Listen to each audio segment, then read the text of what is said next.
நாமத்துக்கு ஸ்தோத்திரம்.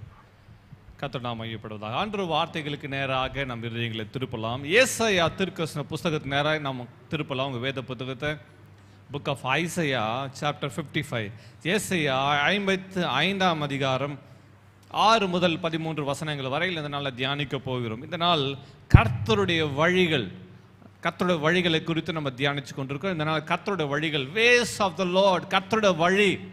அந்த கர்த்தருடைய வழிகள் என்ன, கர்த்தர் எப்படி தம்முடைய ஜனங்களை நடத்துகிறார் என்று வேதம் சொல்கிறத வாசிக்கும் போது கர்த்தரை வாசிக்கலாம்.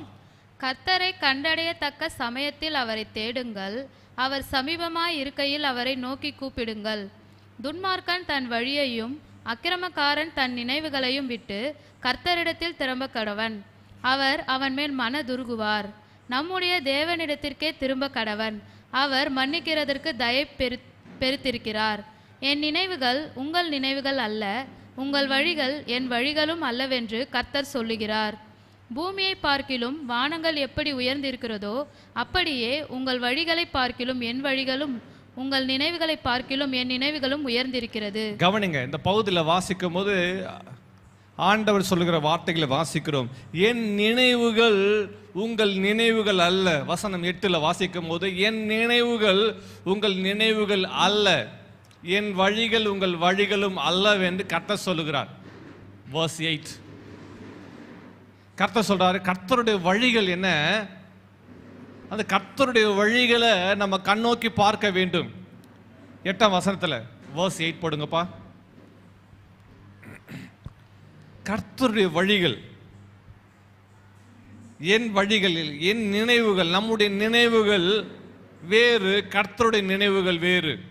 என்னுடைய வழிகள் வேறு, கர்த்தருடைய வழிகள் வேறு. பல நேரங்களில் நாம் நினைச்சுக்கிறோம் என் நினைவின் படி தான் நடக்கணும், என் வழிகளின் படி தான் நடக்கணும். ஒன்று தெரியுமா உங்களுக்கு, நம்முடைய நினைவுகள் தான் நம்முடைய வழிகளாய் மாறுகிறது. ஆமே, நினைவுகளும் வழிகளும். இன்னொரு தலைப்பு கொடுக்கணும், நினைவுகளும் வழிகளும். நம்முடைய கர்த்தருடைய நினைவு நம்ம வழிகளாய் மாறுமானால் ஆசீர்வாதம் இருக்கும், அதுதான் தேவ சித்தம். ஆமென். ஆனால் நம்முடைய நினைவு நம்முடைய வழிகளாக இருக்குமானால் அதுக்கு பேர் தான் சுயம் சித்தம். எல்லாம் சொல்லுங்க, மாம்சத்தின் சுயம், மாம்சத்தின் விருப்பம். நான் இப்படி தான் நினைக்கிறேன், நம்ம நினைக்கிறபடியே நடப்போம். என்ன சொல்ற புரியுதா? உங்களுக்கு புரியும்படி சொல்கிறேன். சமையல் இல்லை, சமைக்கிறோம். நம்ம என்ன செய்யணும்னு நம்ம நினைக்கிறோமோ அதை தான் என்ன பண்ணுறோம், சமைக்கிறோம். ஒருவேளை பிரியாணி குழஞ்சு போனால் விட மாட்டேன் அப்படி என்று சொல்லி நம்ம அது கஞ்சி மாதிரி வந்தாலும் பரவாயில்ல, நம்ம நினைவுகளை நம்ம செயல்படுவோம் கொடுக்குறோம். ஆண்டவருடைய நினைவுகள் இன்றைக்கு நமக்கு தேவை. கர்த்தருடைய நினைவுகள் என் வழிகளாய் மாறும்போது அங்கே ஆசீர்வாதம் இருக்குது. ஆமாம், நினைவுகளும் வழிகளும். அந்த வசனம் அழகா சொல்லுது பாருங்க, என் நினைவுகள் உங்கள் நினைவுகள் அல்ல. அப்படி என்றால் என்ன அர்த்தம்? கர்த்தருடைய நினைவுகள் நம்முடைய நினைவுகள் அல்ல, கர்த்தருடைய சிந்தை நம்முடைய சிந்தை அல்ல. அப்போஸ்தலன் பவுல் ரோமருக்கு எழுதும்போது சொல்லுகிறத வாசிக்க, ரோமர் சொல்லும் போது 8ஆம் அதிகாரத்தில் வாசிக்கும் போது ரோமர் 8:5 வசனத்தை வாசிக்கலாம். Roman chapter 8 verse 5. ரோமர் 8:5 இப்படியே எழுதப்பட்டிருந்தது, வாசிக்கலாம்.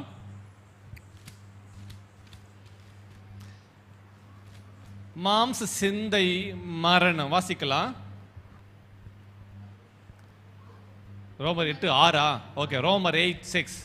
மாம்ச சிந்தை மரணம், ஆவின் சிந்தையோ ஜீவனும் சமாதானமுமாம். 5ஆம் வசனத்தை வாசிக்கலாம். அன்றியும் மாம்சத்தின்படி நடக்கிறவர்கள் மாம்சத்திற்குரியவைகளை சிந்திக்கிறார்கள். என்ன நடக்கிறார்களோ, என்ன சிந்திக்கிறார்களோ அந்த அவங்க சிந்தையின் படி தான் நடக்கிறார்கள். எதை சிந்திக்கிறார்களோ அந்த சிந்தையின்படி நடக்கிறார்கள். வாசிக்கலாம். ஆவியின்படி நடக்கிறவர்கள் ஆவிக்குரியவைகளை சிந்திக்கிறார்கள். ஆவியின்படி நடக்கிறவர்கள் ஆவிக்குரியவைகளை சிந்திக்கிறார்கள். அப்ப ஆவிக்குரியவைகளை சிந்திக்கிறவர்கள் ஆவியின்படி நடக்கிறார்கள். மாம்சத்தின்படி சிந்திக்கிறவர்கள் மாம்சத்தின்படி நடக்கிறார்கள். மாம்சத்தின்படி நினைவுகளோடு இருக்கிறவர்கள் மாம்சத்தின்படி செய்கிறார்கள். இன்றைக்கு நம்முடைய நினைவுகள் மாம்சத்தின் நினைவுகளாக இருக்குமானால் மாம்சத்தின் நடக்கையாக இருக்கும். அதான் கர்த்தருடைய வசனம் சொல்லுகிறது. ஆமாம், அதான் பவுல் எழுதுகிறார் 6ஆம் வசனத்தில் வாசிக்கும் போது, மாம்ச சிந்தை மரணம். அவர் என் ரிசல்ட் எழுதுறார். மாம்சத்தின்படி சிந்திக்கிறவங்க அந்த மாம்சத்தின்படி நடக்கிறாங்க. ஆனால் முடிவு என்னவா? முடிவு என்ன? மரணம். நம்ம மாம்சத்தின்படி யோசிச்சு அது தேவ சித்தமா, தேவன் அதில் விருப்பமா இருக்காரா யோசிக்கிறது இல்லை. மாம்ச சிந்தை, அந்த சிந்தை நடக்கையாய் மாறுகிறது. நடக்கை முடிவு அதோ பரிதாபமான முடிவாய் மாறுகிறது. ஆனா ஆவியின் சிந்தையோ, கர்த்தரிடத்தில் பிறந்த சிந்தையோ, அந்த சிந்தை நம்ம நடக்கையாய் மாறுமானால் அதோட முடிவு என்னவா இருக்குமா? ஜீவன், சமாதானம். அப்படின்னா லைஃப், தட் இஸ் லைஃப். அங்க ஜீவன் இருக்குமா, அங்க சமாதானம் இருக்குமா, அந்த அங்க ஆரோக்கியம் இருக்கும். ஆமென். Back to Isaiah. ஏசாயாக்கு திரும்ப வருவோம். ஏசாயால வாசிக்கும் அதான் சொல்லுது கர்த்தர், என் நினைவுகள் உங்கள் நினைவுகள் அல்ல. நினைவுகள், அடுத்தது செயல்கள் அல்லது வழிகள். நினைவுகள், செயல்கள் அல்லது வழிகள். அடுத்தது அது கிரியைகளா மாறும்போது, அது வழிகளாய் மாறும்போது எண்டு முடிவு ரொம்ப மோசமா இருக்கா அல்ல ஆசீர்வாதமா இருக்கா? அதான் சொல்லப்பட்டிருக்குது. 8ஆம் வசனத்துல வாசிக்கும் அதான் சொல்லப்பட்டிருக்கு, உங்கள் வழிகள் என் வழிகள் அல்ல. நம்ம இந்த வழியில போயிட்டு தான் கர்த்தர் கொடுத்தாரு இல்லை, கர்த்தருடைய வழிகள் என்ன என்பதை நம்ம கண்டு கொள்ள வேண்டும். 9ஆம் வசனத்தை வாசிக்கும் போது, பூமியை பார்க்கிலும் வானங்கள் எப்படி உயர்ந்திருக்கிறதோ அப்படியே உங்கள் வழிகளை பார்க்கல என் வழிகளும், உங்கள் நினைவுகளும் பார்க்கல நினைவுகளும் உயர்ந்திருக்கிறது. இதுக்கு ஒரு அழகான ஒரு டைட்டில் கொடுக்கணும்னா, சில வருஷங்களுக்கு முன்னாடி இந்த வசனத்தை அடிப்படையாக கொண்டு ஒரு செய்தி கொடுத்த ஞாபகம் இருக்குது. Higher ways, higher thoughts. Higher thoughts, higher ways. உயர்வான நினைவுகளும் உயர்வான வழிகளும். கர்த்தருடைய நினைவுகளும் வழிகளும் உயர்வானது. எல்லாம் சொல்லுங்க, ஹையர் தாட்ஸ். ஆமா, சத்தமா சொல்லுங்க, ஹையர் தாட்ஸ். ஆமா, ஹையர் வேஸ். கர்த்தருடைய வழிகள் உயர்வான வழிகளும் உயர்வான நினைவுகளுமா இருக்கிறது. இன்றைக்கு பல நேரங்களில் நம்மை குறித்து ஒரு குறுகின மனப்பான்மையோடு, குறுகிய எண்ணத்தோடு, குறுகினதா இருக்குது. இன்னும் சிந்தைகள் எல்லாம் குறுகினதா இருக்குது. ஒரு சின்ன வட்டத்திலிருந்து இப்படி தான் யோசிக்கிறோம், இப்படி தான் நடக்கணும், இப்படி தான் செய்யணும் என்று நினைக்கிறோம். ஆனால் கர்த்தர் அப்படி செய்கிறது இல்லைல்ல. கர்த்தர் எல்லாவற்றும் ஒரு பிக்கர் பிக்சர் வச்சிருக்கிறார். சொல்லுங்க பிக்கர் பிக்சர். சொல்லுங்க பிக்கர் பிக்சர். கர்த்தர் பெருசா பார்க்கிறார். உங்களுக்கு குறித்து நீங்க சின்னதா பாக்குறீங்க, இது நடந்தா போதுங்க, இந்த ஒரு மாற்றம் வந்தா போதும். ஆனா கர்த்தருக்கு எப்பவுமே பிக்கர் பிக்சர் இருக்குது. கர்த்தர் ஒரு காரியத்தை செய்யும் போது அதுக்கு பின்னாடி ஒரு பெரிய காரியம் அடங்கி இருக்குது, மறைந்து இருக்குது. அதை நம்ம கண்டுகொள்ளணும். கர்த்தருடைய சிந்தை என்ன என்பதை நாம் விளங்கிக் கொள்வது அவசியமா இருக்கிறது. ஆமாம், கர்த்தருடைய வசனம் தான் சொல்லுகிறது, பூமியை பார்க்கிலும் எப்படி உயர்வா, பூமியை பார்க்கலாம் வானங்கள் எப்படி உயர்வா இருக்கிறதோ அப்படியே நம்முடைய நினைவுகளை பார்க்கலாம் கர்த்தருடைய நினைவுகள் உயர்வா இருக்கிறது. கர்த்தருடைய வழிகளும் உயர்வா இருக்குது. அந்த உயர்வான வழிகளையும் நம்ம சிந்தைகளையும் பெற்றுக்கொள்வது அவசியமா இருக்குது. ஆமென், ஆமென். இந்த வசனத்தில் இன்னும் ஆழமா போகும்போது வாசிக்கும் போது கர்த்தர் சொல்றாரு, கர்த்தருடைய வழி என்ன? அப்ப கர்த்தருடைய வழி எங்க இருக்குது? கர்த்தருடைய நினைவுகள் எங்க இருக்குது? கவனிங்க, நீங்களான கர்த்தருடைய நினைவுகளையும் கர்த்தருடைய வழிகளையும் அறிந்து கொள்ள வேண்டுமானால் வசனத்தின் வழிதான். ஹல்லேலூயா, ஆமென், ஆமென். கர்த்தர் என்னை குறித்து வச்சிருக்க நினைவுகள் என்ன, கர்த்தருடைய வழிகள் என்ன நம்ம கண்டுகொள்ள வேண்டுமானால் ஆண்டவர் வார்த்தையை வாசிக்கும் போது தான் நம்மளால கண்டுகொள்ள முடியும். வாசிக்கலாம், இன்னும் அடுத்த வசனத்தை வாசிக்கலாம். verse 10, 10ஆம் வசனத்தை வாசிக்கலாம். மாரியும் உறைந்த மழையும் வானத்திலிருந்து இறங்கி, மழை, மாரியும் உறைந்த மழையும் அப்படின்னாக்கா மழை, மழை பெய்து. வாசிக்கலாம். அவ்விடத்துக்கு திரும்பாமல் பூமியை நனைத்து அதில் முளை கிளம்பி விளையும்படி செய்து, விதைக்கிறவனுக்கு விதையையும் புசிக்கிறவனுக்கு ஆகாரத்தையும் கொடுக்கிறது எப்படியோ. கவனிங்க, மழை, மழை பெய்து. அந்த மழை பூமியில் மேல இருந்து வானத்திலிருந்து பொய்த பிறகு திரும்ப அந்த மேல போறதில்ல. மழை பெய்த பிறகு திரும்ப மேல போறதில்ல. அந்த மழை என்ன பண்ணுது? அது என்ன பண்ணுது? நிலத்தை நிரப்புது, குளங்களை ஏரி எல்லாத்தையும் நிரப்புது. அது அந்த தண்ணி மழை பெய்து என்ன பண்ணுது? ஒரு இடத்துல நிற்குதா, பரவி போதா? அப்படி பரவி பாய்ந்து போகுது. அப்போ அந்த மழை பெய்ந்த உடனே பூமியில நடக்கிற காரியம் என்ன? மழை பெஞ்சா என்ன நடக்குது? மழை பெஞ்சா என்ன நடக்குது? எல்லாம் ஒரு மாதிரி பாக்குங்க, எல்லாம் சரிங்களேன். மழை பெஞ்சா என்ன நடக்குது? மரம், செடி, கொடிகள் எல்லாம் வளர ஆரம்பிக்குது. ஒரு விதைச்சிருந்தா அது விளைச்சல், விதை வளர ஆரம்பிக்குது. மரம், செடி, அதான் வசனம் தான் சொல்லுது, பூமி நினைத்து முளை கிளம்பி விளையும்படி செய்யுது. மழை விளைய செய்யுது, விதைக்கிறவனுக்கு விதையும் புசிக்கிறவனுக்கு ஆகாரத்தை. அப்படின்னா வயலில் விதைச்சிருந்தா அந்த விதைக்கெல்லாம் வளர செய்து அது விருட்சமாய் வளர்ந்து, மரமாய் வளர்ந்து, அது பயிராய் வளர்ந்து, அது பூத்து காய்த்து கனி கொடுக்குது. கர்த்தருடைய வசனம் சொல்லுது. அதே போல கர்த்தருடைய வசனமும் நம்ம மேல இறங்கும் போது, கர்த்தருடைய வசனம் நம்ம மேல மழை போல பனி போல இறங்குது.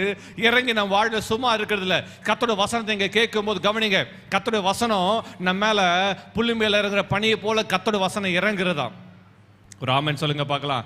அவர் வசனம் உங்க மேல இறங்கும் போது, அது பனி போல மழை போல வசனம் கர்த்தருடைய வார்த்தை உங்க மேல இறங்கும் போது, உங்க வாழ்வில் அமைதியா இருக்கிறதுல உங்களுக்குள்ள கர்த்தர் உங்களுக்குள்ள மாற்றத்தை கொடுக்கிறார், நமக்குள்ள விளைச்சலை கொடுக்கிறார். ஆமென். எப்படி மழை பெஞ்சி அது மாற்றத்தை கொடுக்குதோ, அதே போல கர்த்தருடைய வசனத்தை கேட்க கேட்க கர்த்தருடைய ஆவியினால் அந்த வசனத்தினால் நிரம்ப நிரம்ப நம் வாழ்வில் கர்த்தர் மாற்றத்தை கொடுக்கிறார். ஆமென். ஆகாரத்தை கொடுக்கிறது எப்படியோ அப்படியே, அடுத்த வசனம் வாசிக்கலாம். அப்படியே என் வாயிலிருந்து புறப்படும் வசனமும் இருக்கும். அப்போ கர்த்தருடைய வசனம் ஒரு மழை போல. என்ன சொல்லுங்க, கர்த்தருடைய வசனம் என்ன? உங்க சொப்பனத்தை தரிசனத்தில் மழை பார்த்தீங்கன்னா என்ன அர்த்தம் தெரியுமா?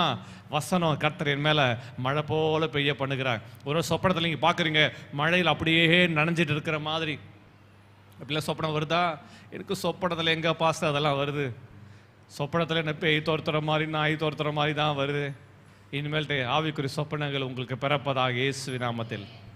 ஆமென் சொல்லுங்க. ஆமென். அப்படியே என் வாயிலிருந்து புறப்படும் வசனம் இருக்குமா, அந்த வசனம் என்னவா? மழை போல. ஹல்லேலூயா, எல்லாம் சொல்லுங்க ஆமென். அவருடைய வசனம் மழை போல என் மேல் பொய்யுமா. அது வசனம் என்ன புறப்படும் போது நடக்குது என்ன? அப்படியே என் வாயிலிருந்து புறப்படும் வசனம் இருக்கும். அது வெறுமையாய் என்னிடத்தில் திரும்பாமல், கர்த்தர் எதற்காக வசனத்தை நான் அனுப்பினாரோ அது வெறுமையாய் திரும்பாமல், அது நான் விரும்புகிறதை செய்து நான் அதை அனுப்பின காரியமாகும்படி வாய்க்கும். ஒரு ஆமென் சொல்லுங்க பார்க்கலாம். மழையை கர்த்தர் எதுக்கு அனுப்பினாரோ அந்த வேலையை மழை செய்யுது. அதே போல கர்த்தர் நம்ம மேல வசனத்தை எதுக்கு அனுப்பினாரோ, இதனால கர்த்தர் அந்த வார்த்தை எதற்கு உங்களுக்கு அனுப்பி இருக்கிறாரோ அந்த வேலையை அந்த வசனம் செய்து முடிக்கும். ஒரு ஆமென் சொல்லுங்க பார்க்கலாம். கர்த்தருடைய வழிகள் என்ன தெரியுமா? வசனத்தின் வழி. கர்த்தருடைய வழிகள் என்ன தெரியுமா? வார்த்தையின் வழி. கர்த்தருடைய வழியை அறிஞ்சிக்கணும்னா அவர் வார்த்தையில தான் இருக்குது. கர்த்தருடைய வசனத்தின் வழி தான் நம்முடைய வழியா இருக்கணும். ஆமென். ஹல்லேலூயா. நாம மாம்சத்தின் வழியா இருக்குமானால் அதோட முடிவு பரிதாபம். வசனத்தின் வழி, வார்த்தையின் வழி, அதான் கர்த்தர் விரும்புகிறார். அவருடைய வசனத்தின் படி நடப்போமானால் முளை கிளம்பி எழும்பி அது பூத்து காய்த்து கனி கொடுக்கும்படி செய்யுமா. ஹல்லேலூயா. ஆண்டவர் விருப்பத்தை நம்ம செய்யறோம்னா வசனத்தின் படி செய்கிறது. கர்த்தருடைய வழி வசனத்தின் வழி. எல்லாம் சொல்லு, கர்த்தருடைய வழி வசனத்தின் வழி. ஆமாம். தொடர்ந்து வாசிக்கும் போது 12:13 நீங்கள் மகிழ்ச்சியை புறப்பட்டு சமாதானமாய் கொண்டு போகப்படுவீர்கள். பர்வதங்களும் மலைகளும் உங்களுக்கு முன்பாக கம்பீரமாய் முழங்கி வெளியின் மரங்கள்லாம் கை கொட்டி முச்செடிக்கு பதிலாக தேவதாரு விருட்சம் முளைக்கும். ஏன் தெரியுமா? அந்த மழையை கர்த்தர் அனுப்பினதுனால முச்செடியா இருந்ததுல தேவதாரு விருட்சம் முளைக்கும்படி செய்தாமே. முச்செடி அங்கதான் இருக்கும், ஆனா அது நடுவில் கர்த்தர் தேவதாரு விருட்சத்தை முளைக்க பண்ணுவார். ஏன்? அவர் மழை பெய்ய பண்ணியிருக்கிறார். ஆமே. அவருடைய வசனம் என்ற மழை உங்க மேல இருக்கும்போது அந்த கர்த்தர் கொடுத்த வசனம் உங்களுக்குள்ள விளைஞ்சு அது வளர்ந்து அது மரமாகுது. மரமாகும் நடக்க தெரியுமா? நீங்க முட்களுக்குள்ள இருந்தாலும் உங்களுக்குள்ள இருந்த கர்த்தர் தேவதாரு விருட்சத்தை அப்படி என்ன தெரியும், பெரிய மரங்களை உங்களுக்கு இந்த முளைக்க பண்ணுவார். அல்லேலூயா. காஞ்சொரிக்கு பதிலாக மிருது செடி எழும்பும். ஆமென். அது கர்த்தருக்கு கீர்த்தியாகவும் நிர்மூலமாக நித்திய அடையாளமாகவும் இருக்கும். ஒரு ஆமென் சொல்லுங்க பார்க்கலாம். அல்லேலூயா. கர்த்தர் கொடுக்கிற வார்த்தை பாருங்க. எங்கெல்லாம் முட்புதரு, இது ஒன்றுக்கு பிரயோஜனம் இல்லை.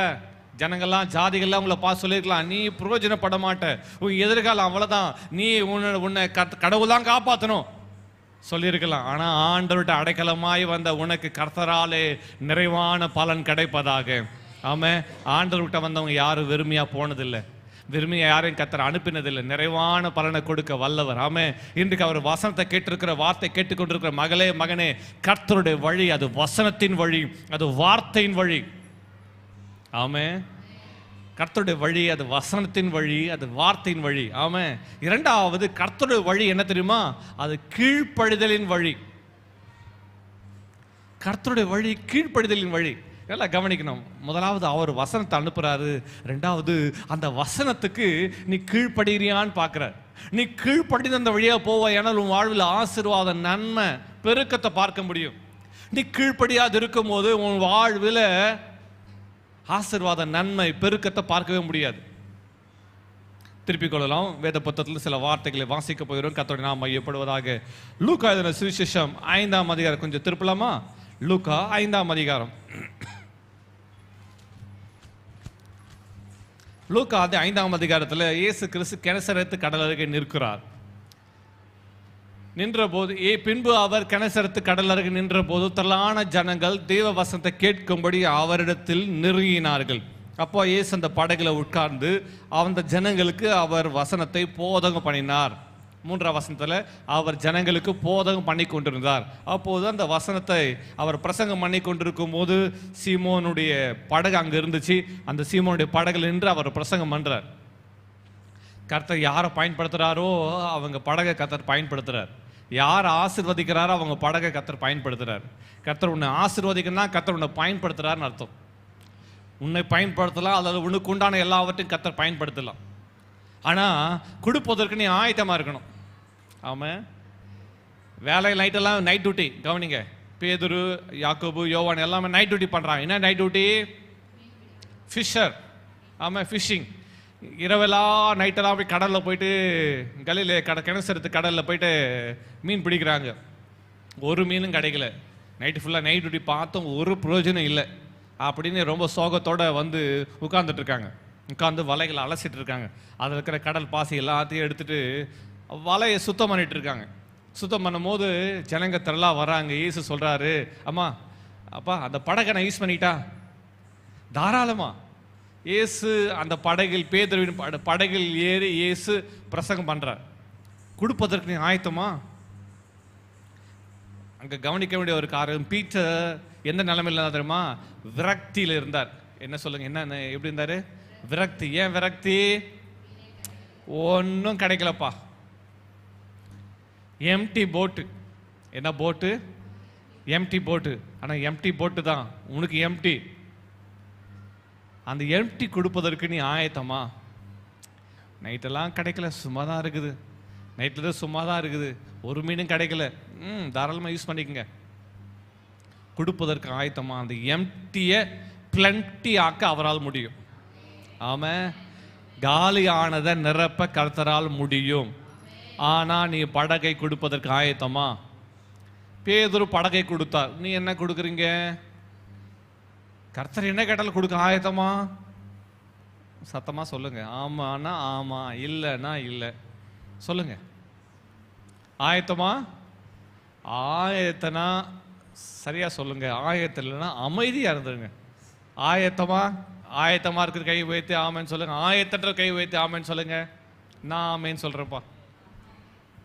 என்னால் நீங்கள் என்னாலலாம் சொல்லணும்னு அவசியம் இல்லை, ஆனால் உணர்ந்துட்டு சொல்லுங்க. ஆமாம், எம்டியாக இருக்கிற படகை அவர் வலையெல்லாம் அலசிட்டு இருக்கார். என்ன ட்ரை பண்ண, என்ன மேஜிக் பண்ணாலும் ஒன்றும் கிடைக்கலையப்பா. மீன் பிடிக்கிறதுக்கு, மீன் பிடிச்சிருக்கீங்களா நீங்கள்? மீன் பிடிக்கலாம், தயவுசெய்து போய் ஒரு ட்ரை பண்ணி பாருங்கள். ஒரு மீன் பிடிச்சிட்டிங்கன்னா உங்களுக்கு ஒரு பெரிய சாதனை படித்த மாதிரி இருக்கும். துண்டு மில்லில் வாங்கிட்டு போயிட்டு மீன் பிடிச்சி பாருங்கள். எங்கேயாவது ஏரி குளம் குட்டை என்ன போட்டு ஒரு மீனாவது கிடைக்குதா பாருங்கள். மீன் பிடிக்கணும் என்ன பண்ணணும்? மீன் மாட்டுறதுக்கு என்ன பண்ணணும்? ஆமாம், அந்த மண்புழுவை அந்த மீன் தூண்டில் வைக்கணும். அல்லது மீன் சாப்பிட்ற மாதிரி இருக்கிற ஏதாவது ஒரு கண்ணி அதை வச்சு அதை அந்த வலை இல்லாத சாப்பிடும் போது நீ வேகமாக இழுப்பாயானால் அது மாட்டிக்கொள்ளும். இல்லைன்னா நீ நைட் ஃபுல்லாக உட்காந்தாலும் பிடிக்க முடியும். இவங்க வலை போட்டு மீன் பிடிக்கிறாங்க, பிரயாசப்பட்டு கொண்டிருக்கார். அதனால் அவர் சோகத்தோடு உட்கார்ந்துட்டு இருக்கார். இயேசு கேட்குறாரு, வலைய அந்த படகை பயன்படுத்திக்கொள். அவர் வலை சோகத்தோடு அலசிட்டு இருக்காரு. இயேசு பிரசங்கம் பண்ணுறார். படகுல நின்று இயேசு பிரசங்கம் பண்ணினார். ஆண்டவர் பாதம் பட்ட இடத்துல ஆசீர்வாதம் நிச்சயமாக இருக்கும். ஆமாம், ஆண்டவர் பயன்படுத்த நமக்கு விட்டு கொடுத்தா அதில் ஒரு பெரிய ஆசீர்வாதம் இருக்கும். கர்த்தர் சில நேரத்தில் உங்கள் எஜுகேஷனை கர்த்தர் பயன்படுத்தலாம். உன்னுடைய தாளந்துகளை கர்த்தர் பயன்படுத்தலாம். கர்த்தர் உனக்கு கொடுத்த கிருபைகளை பயன்படுத்தலாம். ஆனால் நீ ஆண்டவருக்கு கொடுப்பதற்கு அவைலபிளாக இருக்குதா? ஆண்டவருக்கு செய்கிறதுக்கு ஆயத்தமாக இருக்கிறீங்களா? உனக்குள்ள அநேக தாளந்துகள், திறமைகளை கர்த்தர் கொடுத்துருக்கலாம். அதெல்லாம் கர்த்தர் நாம் மகிமைக்கென்று பயன்படுத்துவதற்கு நீ ஆயத்தமா? நம்ம நினச்சிட்டு இருக்கிறோம், இதெல்லாம் படித்தேன், இதெல்லாம் கற்றுக்கொண்டேன், இதெல்லாம் எனக்கு தெரியும், ஆனால் என்ன பிரயோஜனம் அப்படி நீ சொல்கிற பார்த்தீங்களா? அதுதான் ஆண்டவருக்கு பிரயோஜனமாக இருக்க முடியும். தேவனுடைய ராஜ்யத்துக்கு நீங்களும் தேவன் உங்களுக்கு கொடுத்த எல்லாமே கர்த்தருக்கென்று பயன்படுத்தப்பட வேண்டும். அதுதான் கர்த்தர் விரும்புகிறார். கொடுப்பதற்கு நீ ஆயத்தனா, பயன்படுத்த அவர் ஆயத்தம் இல்லை. அவர் ஆமேன்னு சொல்லுங்க பார்க்கலாம். அல்லேலூயா. உங்களுக்கு கூட வரைய தாழ்ந்து இருக்கலாம், அழகாக கதை சொல்கிற தாளந்து இருக்கலாம், பாடுகிற தாளந்து இருக்கலாம், நடிக்கிற தாளந்து இருக்கலாம். இந்த மாதிரி பல காரியங்களை கர்த்தர் ஒவ்வொருக்குள்ளேயும் ஒரு கிருபைகளை கொடுத்துருக்கிறார். அதை அவருக்காக நீ பயன்படுத்து, அவர் நாம மகிமைப்படும். ஆமென். பேதுரு வலையை அலசி கொண்டிருக்கிறார், படகை கொடுத்துற, படகுல இயேசு பிரசங்கம் பண்றாரு. பிரசங்கம் பண்ணி முடிச்ச பிறகு போதகம் பண்ண 4ஆம் வசனத்தில் வாசிக்கும் போது, அவர் போதகம் பண்ணி முடித்த பின்பு சீமோனை நோக்கி, பீட்டர் தேங்க்யூ, பீட்டர் நீ படகு கொடுத்த ரொம்ப நன்றி. சீமோனை நோக்கி என்ன சொல்றாரு ஆண்டவர்? Thank you Peter, thank you so much சொல்லிட்டு அதோட நிறுத்தல ஆண்டவர், பீட்டர் ஆழத்தில் தள்ளி கொண்டு போய் மீன் பிடிக்கும்படி உங்கள் வலைகளை போடுங்கள் என்றார். எப்போ? கவனிங்க, குட்டைகளை குளத்துல மீன் பிடிக்கிறது நீ பகல்ல போய் மீன் பிடிக்கலாம். கடல்ல மீன் பிடிக்கிறனா மீனவர்கள் கடல்ல மீன் பிடிக்க எப்பொழுது போவார்கள்? ஒரு கேள்வி. இரவுல போவாங்க, மிட் நைட்ல போயிட்டு அவங்க வலைகளை விரித்து காத்திருப்பாங்க. விடியற்காலம் சன்ரைஸ் வரத்துக்கு முன்னாடி அவங்க வலையெல்லாம் இழுத்துட்டு கடலுக்கு கரைக்கு வந்துடுவாங்க. சன்ரைஸ் ஆகிட்டா மீனெல்லாம் என்ன பண்ணும்? கடலுக்கு மேலே இருக்கிற அந்த மீன்கள்லாம் என்ன பண்ணும்? கடலில் ஆழத்தில் போயிடும், மீன்கள் சிக்காது. அப்போது மீன்களை பிடிக்கணும்னா அப்போது இரவு நேரங்களில் மீன்கள் எல்லாமே கடலுக்கு மேலே அது இறையை தேடிக்கொண்டிருக்கும். அப்போது இரவில் அவங்க வலைகளை வீசுவாங்க. வீசி அவைகளை எடுத்துட்டு ஏர்லி மார்னிங்கில் சன்ரைஸ் வரதுக்கு முன்னாடி, சூரியன் உதிப்பதற்கு முன்பாக கடற்கரை வந்துடுவாங்க. அப்போது ஒருத்தருக்கு எம்டியாக ஒரு மீன் கூட கிடைக்கல, அந்த சோகத்தோடு அவர் உட்கார்ந்துருக்கார். ஏசு சொல்கிறாரு, காலையில் ஏசு பிரசங்கெல்லாம் பண்ணிட்டு பேதுரு பார்த்து சொல்கிறார், போய் மலையை ஆழத்தில் தள்ளி கொண்டு போய், ஆழத்தில் தள்ளி கொண்டு போய். இரண்டாவது இயேசுன வழி என்ன தெரியுமா? முதலாவது ஜீசஸ் பேதுருக்கு முதலாவது அவர் என்ன கொடுக்குறார்? வசனத்தை அனுப்புகிறார். பேதுருவே நீ ஆழத்தில் தள்ளி கொண்டு போய் வலையை போடு. வார்த்தை. பேதுருக்கு கர்த்தர் அன்றைக்கு கொடுத்த ரேமா வார்த்தை. ரேமா என்றால் கிரேக்க பதத்தில் என்னமா? வெளிப்படுத்தப்பட்ட வார்த்தை. எழுதப்பட்ட வார்த்தை அல்ல, வெளிப்படுத்தப்பட்ட வார்த்தை. அன்றைக்கு அவருக்கு கொடுக்கப்பட்ட ஒரு வார்த்தை, ரேமா வார்த்தை, வெளிப்படுத்தப்பட்ட வார்த்தை என்ன தெரியுமா? ஆழத்திலே, எல்லாம் சொல்லுங்க, ஆழத்தில் தள்ளி கொண்டு போய் வலையை போடு. ஆமா, எப்போ? டைம்லாம் இல்லை, கர்த்தர் சொல்லிட்டாரா? நேரம் என்ன டைமு? என்ன டைம்ல வலையை போடலாம்? ஆண்டவர் நைட்ல அவனை வலையை போட சொல்ல, ஓகே ஆண்டவர் வலையை போட சொல்லிட்டார், அப்ப இன்னைக்கு நைட்டு போய் நான் வலையை போடலாம். இல்லை, ஆண்டவர் சொல்றாரு டே, சன்லைட், சூரிய பிரகாசம் அப்படி இருக்குது, அந்த பிரகாசத்துல கர்த்தர் வலையை போட சொல்றாரு. அப்போ எல்லா கடற்கரை இருக்கிறோம் பார்க்குறாங்க, என்னடா என்னடா பீட்டர் போகிற மாதிரி இருக்குது. ஆமாம், இல்லை பீட்டர் போகிறான்ல, என்ன பண்ணுறான் அவன் சொல்கிறான், ஆமாங்க அவன் ரொம்ப சோகமாக இருக்கிறான், சேடாக இருக்கிறான். ஏன் அவன் சோகமாக இருக்கிறான்? நைட்டு ஃபுல்லாக ஒரு மீன் கூட கிடைக்கல. சரி, வீட்டுக்கு அட்லீஸ்ட் வீட்டுக்கு கொண்டு போயிட்டு மனைவி கிட்ட கொடுத்து 2 மீன் கிடைச்சிச்சா? இல்லைங்க, 2 மீன் கூட இல்லை. மீன் குழம்பு வச்சு சாப்பிட்லான்னா மீன் வேணும்ல. பேதுரு கல்யாணம் ஆயிடுச்சு, மனைவி இருக்கிறாங்க. ஏசு அழைக்கும் போது பேதுருக்கு என்ன ஆயிட்டு? திருமணம் முடிச்சு மனைவி இருக்கிறாங்க. வீட்டுக்கு போனோம், வீட்டம்மா கேட்பாங்களா இல்லையா? வெறும் கையா, என்னையா மனுஷா நைட்டு ஃபுல்லாக என்னையா பண்ண கேட்பாங்களா இல்லையா? அதுக்காக மறுபடியும் அவர் காலையில் மறுபடியும் இல்லை சிரிக்கிறாங்க, டே அவனுக்கு என்னடா கொஞ்சமாக விவரம் இருக்கா? பகலில் போய் மீன் பிடிக்க போகிறானே, ஒருவேளை பேசி இருக்கலாம், சொல்லி இருக்கலாம். ஆனால் ஆண்டவர் வார்த்தை அவனுக்கு வந்தது. கர்த்தருடைய வார்த்தை நமக்கு வருகிறது. ஆனால் அந்த வார்த்தைக்கு நாம கீழ்ப்படுகிறோமா? முதலாவது கர்த்தருடைய வழி என்ன தெரியுமா? வசனத்தின் வழி, வார்த்தை வந்து விட்டது. இரண்டாவது கர்த்தர் பார்க்கிறாரு கீழ்ப்படிதலின் வழி. வார்த்தை வந்த உடனே அந்த வார்த்தைக்கு கீழ்ப்படிய வேண்டும். சிந்தை, கர்த்தருடைய வார்த்தை அவன் காதுகள் வழியாக சிந்தையில் போயிட்டு, சிந்தையில் இருக்கிற வார்த்தைகள் என் வழிகள், என் நினைவுகள். அந்த நினைவுகள் இப்போது என்னவா மாறணும்?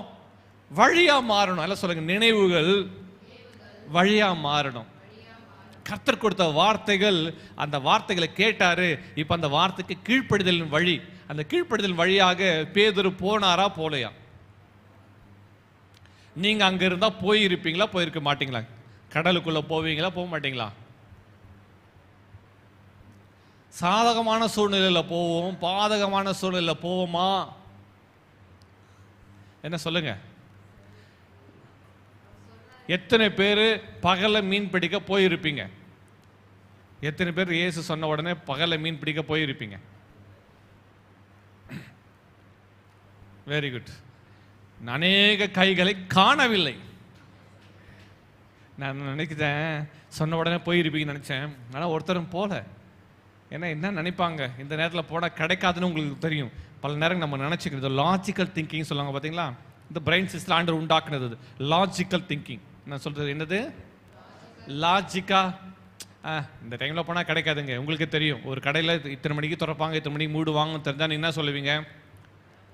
இந்த டைம் திறப்பாங்க, இந்த டைம் கட்டாயம் கடை மூடிட்டு இருக்கும், இந்த டைம் போனால் கட்டாயம் இது கிடைக்காது சொல்லுவீங்க. நான் சொல்றது புரியுதா? ஆமாம். இந்த டைம் போனால் ஸ்கூல் திறந்துருக்குமா? என்ன நீங்கள் ஸ்கூலுக்கு போங்க, ஸ்கூலுக்கு போய் படிங்கன்னு சொல்கிறேன், நீங்கள் என்ன சொல்லுவீங்க? டீச்சர் இருக்கிறாங்க சொல்லுங்க.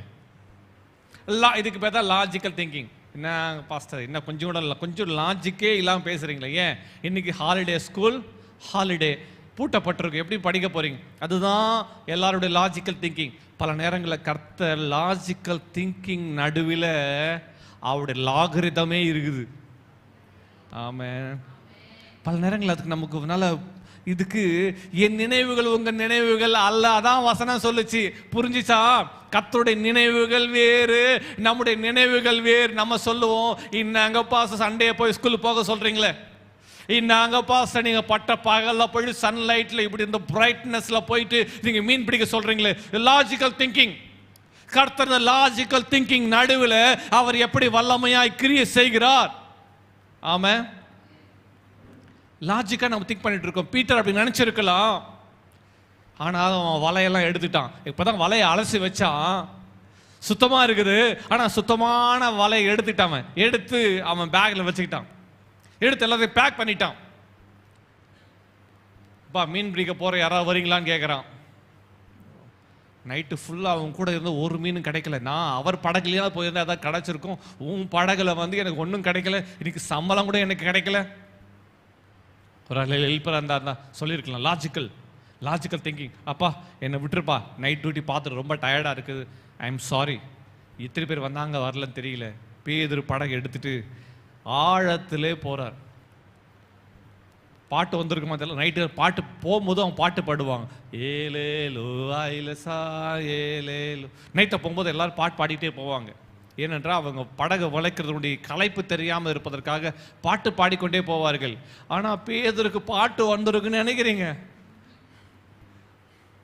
சன்லைட்டில் போறாரு, சுட்டெரிக்கிற வெயில் நடுவில் போறாரு. பாட்டு வந்திருக்குமா? என்ன வந்திருக்கும்? என்ன நம்ம நினைவுகள் என்ன வந்திருக்கும்? என்ன யோசித்து கொண்டு பேதுரு போயிருப்பார்? கர்த்தர் சொல்லிட்டாரு, தீர்க்கதரிசி சொல்லிட்டாரு, தேவனுடைய மனுஷன் சொல்லிட்டாரு. கர்த்தருடைய வழி வசனத்தில், அந்த வசனத்துக்கு பேதுரு எந்த வழியில் நடக்கிறது? இப்போ பல நேரங்களில் கர்த்தருடைய வழிகளில் நடக்கும்போது லாஜிக்கல் திங்கிங் தூக்கி ஓரம் வச்சுட்டு கீழ்ப்படுதலின் பாதை, எல்லாம் சொல்லுங்க, கீழ்ப்படுதலின் வழி. அந்த வழியில் அவர் படகு வலிச்சிட்டு போறார், தண்டு வலிச்சிட்டு அவர் ஆழத்தில் தள்ளி கொண்டு போறார். ஆழத்தில் வலையை போட்டுக்கிட்டு ஆழத்தில் அவர் கொண்டு போகிறார். ஆழத்தில் அவர் தண்டு வலிச்சு கொண்டே போறார். எல்லாரும் பார்க்குறாங்க, எல்லாரும் ரெடி பண்ணிட்டாங்க. அவங்க போட்டெல்லாம் கொண்டு வந்து கடற்கரையில் ஓரத்தில் எல்லாம் கட்டிட்டாங்க. கடற்கரை ஓரத்தில் எல்லாரும் கட்டிட்டு கொஞ்சம் பேர் வீட்டுக்கு கிளம்ப ஆரம்பிச்சிட்டாங்க. எல்லாம் சிலர் மீன்கள்லாம் பேக் பண்ணி சந்தைக்கு அனுப்பிட்டாங்க. சந்தைக்கு ஒரு கூட்டம் போகுது, சந்தைக்கு மீன்களை அனுப்பியாச்சு. ஒரு கூட்டம் வலைகள்லாம் பழுது பார்த்து வலைகள்லாம் அவங்க மடித்து வச்சுட்டு இருக்காங்க நைட்டு போகிறதுக்கு. இன்னொரு கூட்டம் வலைகள்லாம் படகு ஆயத்தம் பண்ணிட்டாங்க, வலையை ஆயத்தம் பண்ணிட்டாங்க, மார்க்கெட் போயிட்டு இருக்குது. ஆனால் பேதுரு கவனிங்க, எல்லாரும் வீட்டுக்கு போகிற நேரத்தில் பேதுரு கடலுக்கு போகிறார். உன் நினைவுகள் என் நினைவுகள் அல்ல, உங்கள் வழிகள். எல்லாரோட வழி இப்போ எல்லாரோட வழி எதை பார்த்து போயிட்டு இருக்குது? வீட்டை பார்த்து, மார்க்கெட்டை பார்த்து போயிட்டு இருக்குது. ஆனால் பேதுருடைய வழி எந்த வழியாக போயிட்டு இருக்குது? பேதுரு போற பாதை என்ன தெரியுமா? கீழ்ப்படுதலின் பாதை. ஒரு ஆமென் சொல்லுங்க போலாம். கர்த்தருடைய பாதை சில நேரங்களில் உலக ஜனங்கள் பார்வைக்கு கான்ட்ரோவர்சியா இருக்கலாம். பல நேரங்களில் நம்முடைய நினைவுகள் படி கான்ட்ரோவர்சியா இருக்கிற மாதிரி தெரியலாம். ஐயோ எல்லாரும் இப்படி போறாங்களே. வேதம் அதான் சொல்லுது, இந்த உலகத்தின் பாதை விசாலமான பாதை, அதன் வழியா பிரவேசிக்கிறவர்கள் அநேகர். ஆனா நாம இடுக்கமான பாதை என்று வேதம் சொல்றது. பேதுரு இந்த கீழ்ப்படுதல் பாதையில அவர் கடலுக்கு தன்னந்தனியா போயிட்டு இருக்கிறார். பேதுரு என்ன நினைச்சிட்டு போனான்னு தெரியல, ஆனா கீழ்ப்படுதல் பாதையில் அவர் போயிட்டு இருக்கார். 4ஆம் வசனத்தை வாசிக்கும் போது அவர் போதகம் பண்ணி முடித்த பின்பு சீமோனை நோக்கி ஆழத்தில் தள்ளி கொண்டு போய் மீன் பிடிக்கும்படி, என்ன பிடிக்கும்படி? மீன் பிடிக்கும்படி உங்கள் வலைகளை போடுங்கள். வலையை போட சொன்னாரா, வலைகளை போட சொன்னாரா? அப்ப எத்தனை வலை போட்டிருப்பாங்கன்னு நினைக்கிறீங்க?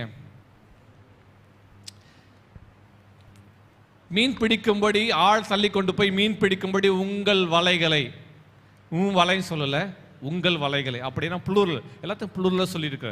உங்கள் வலைகளை போடுங்கள் என்றார். அடுத்த வசனத்தை வாசிக்கலாம். அதற்கு சீமோன், ஐயரே, ராமுழுவதும் நாங்கள் பிரயாசப்பட்டோம், ஒன்றும் அகப்படவில்லை. இது என்னுடைய வழி, என்னுடைய சிந்தை.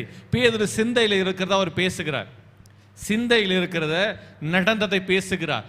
பிரயாசப்பட்டோம், ஒன்றும் அகப்படவில்லை. ஆகிலும், எல்லாம் சொல்லுங்க, ஆகிலும். ஆகிலும் ஆனா சொல்ல எல்லாத்தையும் கேட்டுட்டு ஆனா பாத்தீங்களா, சிலர் வந்து முக்கியமா சொல்லிட்டு இருப்பாங்க, நீங்க எப்படி செய்யுங்க நல்லா ஆயிடுவீங்க, இதை செய்யுங்க மாறிடும், இது செய்யுங்க பிசினஸ்ல இது வந்துடும், அதை பண்ண எல்லாம் சொன்னாங்க. ஆனா ஒண்ணு சொல்லுங்க பாத்தீங்களா, அந்த ஆனா என்ன அர்த்தம் தெரியுமா? நீ சொல்றதெல்லாம் ரைட்டு தாங்க, ஆனா நான் இப்படிதான் போக போறேங்கன்னு சொல்லி வரீங்க. ஆகிலும் பேதுரு சொல்றார், ஆகிலும். அங்கதான் நம்ம கவனிக்க வேண்டிய பாயிண்ட். அவங்க சொல்லிட்டாங்க, இவர் ஆனாலும் ஆகிலும். ஆனால் நான் என்ன சொல்ல வரேன்னா, இந்த ஸ்டார்ட் பண்ணலைன்னு அர்த்தம்னாக்கா அந்த வழியில் அவங்க போக விருப்பம் இல்லை என்று அர்த்தம். ஆமாவா? ஆனால் பேதுரு என்ன சொல்ற, ஆகிலும் உம்முடைய வார்த்தையின் படியே வலையை போடுகிறேன் என்றான். ஒரு ஆமென் சொல்லுங்க பார்க்கலாம். ஆமா, கீழ்ப்படுதலின் பாதையில நான் போகிறேன், அந்த கீழ்ப்படுதல் படியே நடக்கிறேன், ஆகிலும் உம்முடைய வார்த்தைப்படி செய்கிறேன் என்றான். வசனம் வாசிக்கும் போது அந்தபடியே அவர்கள் செய்து, அடுத்த வசனம், அந்தபடியே அவர்கள் செய்து, அவர்கள் அந்தபடியே எவர்கள் செய்து, சத்தமா சொல்லுங்க, எவர்கள் செய்து, அந்தபடியே அவன் செய்தா அவர்கள் செய்தா? ஆமா, கீழ்ப்படுதலுக்குள்ள இன்னும் ஒருத்தர் வந்துட்டார்.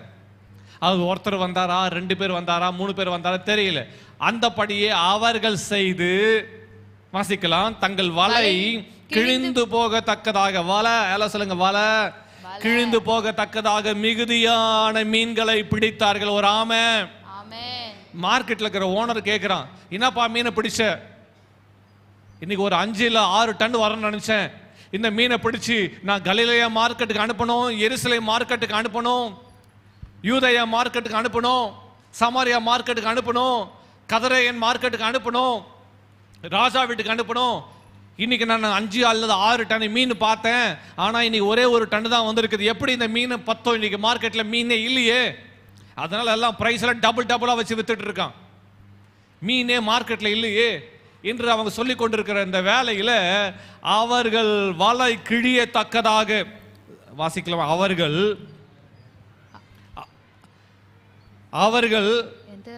செய்து தங்கள் வலை கிழிந்து போகத்தக்கதாக. 6ஆம் வசனத்தில் வாசிக்கலாம், அவர்கள் செய்து, அந்தபடியே அவர்கள் செய்து, அந்தபடியே எந்தபடியே? கீழ்ப்படிதலின் படியே, அவர் கர்த்தர் சொன்ன வார்த்தையின் படியே செய்து தங்கள் வலை கிழிந்து போகத்தக்கதாக மிகுதியான மீன்களை பிடித்தார்கள். ஒரு ஆமென். ஆமென். அல்லேலூயா.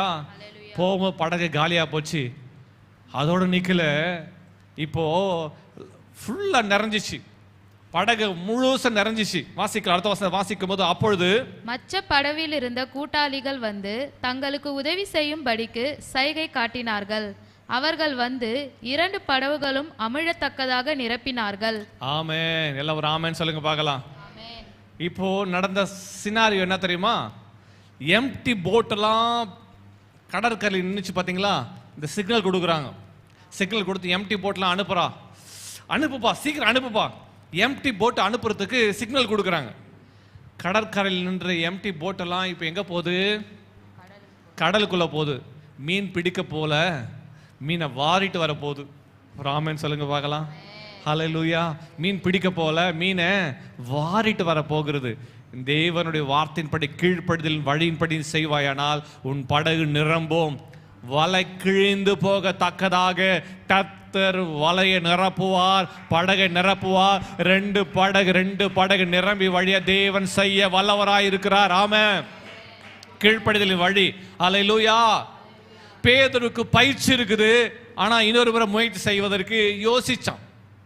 நமக்கு எல்லாருக்கும் ட்ரைனிங் இருக்குது, பயிற்சி பெற்றிருக்கிறோம், படிச்சிருக்கிறோம், பயிற்சி இருக்குது, ஆனா முயற்சி செய்ய ஆயத்தமா? கீழ்ப்படுதலின் முயற்சி. எல்லாம் சொல்லுங்க, பயிற்சி முயற்சி. பயிற்சி இருக்குது, ஆனா அதை முயற்சி செய்ய ஆயத்தமா? கர்த்தர் சொல்றாரு, கவனிங்க.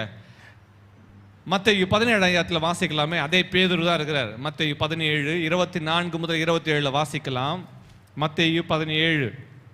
இது எப்பனா, பேதுரு ரட்சிக்கப்பட்ட பிறகு, பேதுரு ஆண்டவரை ஏற்றுக்கொண்டு அவருடைய சீஷனாய் மாறின பிறகு அவர் ஊழியம் செய்து கொண்டிருக்கிறார். அப்போது நடக்கிற ஒரு காரியம் வாசிக்கலாம். மத்தேயு சுவிசேஷம் 17ஆம் அதிகாரம் வசனம் 24 முதல் 27 வாசிக்கும் போது, அவர்கள் கப்பர்நகூமில் வந்தபோது, வாசிக்கலாம். அவர்கள் கப்பர்நகூமில் வந்தபோது வரி பணம் வாங்குகிறவர்கள் பேதுருவினிடத்தில் வந்து, உங்கள் போதகர் வரி பணம் செலுத்துகிறதில்லையா என்று கேட்டார்கள்.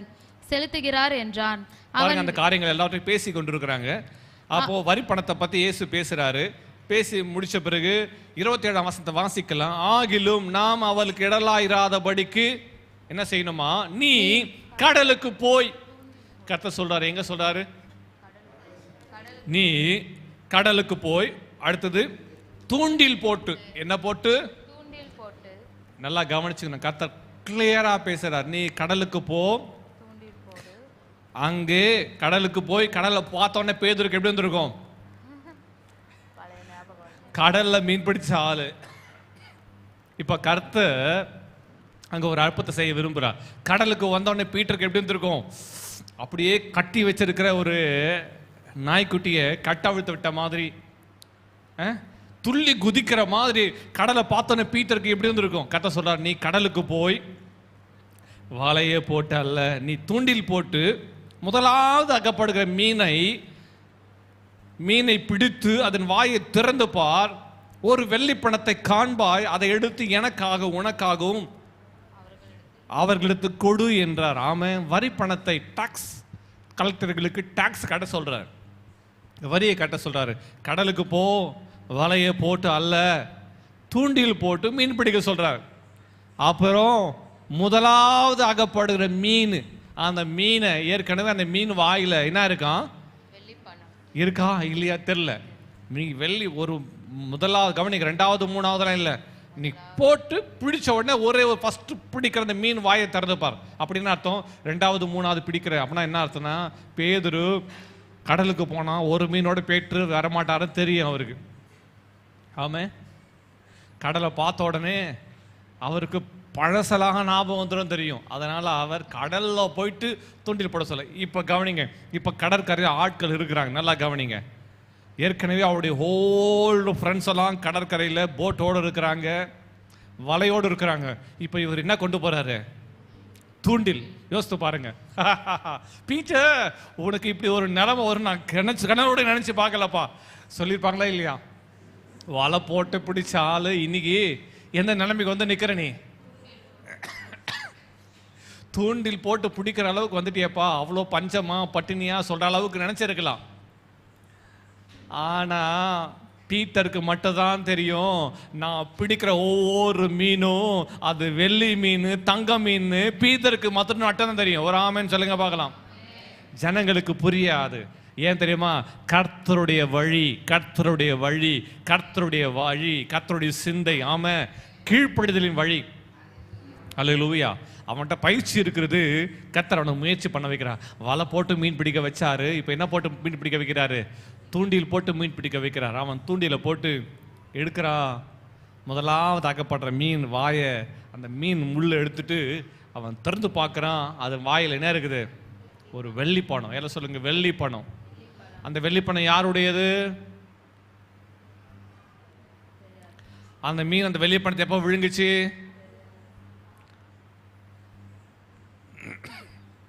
பல நேரங்களில் நம்முடைய நினைவுகளுக்கு, சிந்தைகளுக்கு, யோசனைகளுக்கு எட்டாதது நம்ம ஆண்டவர் தெரியுமா, புத்திக்கும் ஞானத்துக்கும் அறிவுக்கும் எட்டாத லாஜிக்கல் திங்கிங் என்ன செய்யும் தெரியுமா? எப்படி மீன் வாயில போய் கிடைக்காது? வரி பணம் கொடுத்துருப்பாரு வரிக்கு பணம் வாங்குறவர் வாங்கிட்டு அனுப்பிட்டு இருப்பாங்க. ஆனால் பேதுரு சொல்லியிருப்பார், நான் வரி பணம் கட்டினேன். எப்படி கட்டினேன்? உனக்கு காசு கொடுத்தது யாரு? நான் கர்த்தர் சொன்னார், நான் கடலுக்கு போனேன், மீன் பிடிச்சேன், அந்த மீன் வாயில் வெள்ளி பணம். என்னது மீன் வாயில் வெள்ளி பணமா? என்னையா பேசுற? சொல்லியிருப்பாங்களா? ஒன்று தெரியுமா உங்களுக்கு, நம்ம லாஜிக்கலாக திங்க் பண்ணிகிட்டே இருக்கிறோம். அதுதான் அப்படிதான் நடக்கும், இதுதான் ஸ்டெப் 1, ஸ்டெப் 2, ஸ்டெப் 3 என்று சொல்லி கொண்டிருக்கிறோம். ஆனால் ஆண்டவரோட வழிகள் என்ன தெரியுமா? என் நினைவுகள் உங்கள் நினைவுகள் அல்ல, என் வழிகள் உங்கள் வழிகள் அல்லவென்று கர்த்தர் சொல்லுகிறார். ஆமே, கர்த்தருடைய வழிகள், கர்த்தருடைய சிந்தை அது வேதம், கர்த்தருடைய வார்த்தை வேதம். நான் வேதத்தை வாசிக்க அவர் சிந்தை நம்முடைய சிந்தையாய் மாறும். ஆமேன்னு சொல்லுங்க பார்க்கலாம்.